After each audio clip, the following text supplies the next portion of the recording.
okay na? Okay na, okay na. Saan na ba ang camera natin ngayon? Ayan, ma'am, yung nasa harap mo. Okay. Mahirap na. Baka mamali na naman tayo. Umpisa na tayo. Umpisa na. Okay, bilang isang OFW, ano po ang masasabi? Ay, sandali. Ha? Yung bulaklak natatakpan kasi. Yung bulaklak. Oo, maganda nga, maganda. Oh. Ganda nga ng bulaklak. Paki-move na lang ng konti. Okay na? Okay, ito. Pakiusod lang po ng konti natatakpan kasi. Hindi kasi nakikita. Dapat kita yung bulaklak. Yan. Okay. Okay na? Yan, sige, pwede na. Ay, ma'am, baka pwedeng konti pa para mas okay. Okay, tingnan. Yan. Kita na siya, di ba? Kita na.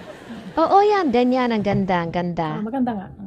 Okay, ma'am. Bilang isang OFW, ano yung i-advise nyo sa inyong mga kapwa OFW saka sa pamilya nyo? Ay, oo. Meron talaga akong para sa akin lang ha. Kat, sandali. Natatakpan ulit yung bulaklak. Konti pa.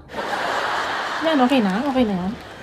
Naman din ako makita dyan. Kita ka naman, ma'am. Saka okay lang na. kasi maririnig naman yung boses mo. Sasagot na ako? Okay.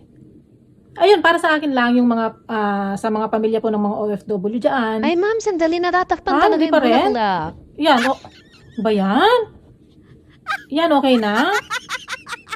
Baka naman hindi na ako makita dyan. Konti pa, ma'am. Konti na lang. Konti pa? Ano ba yan? Yan.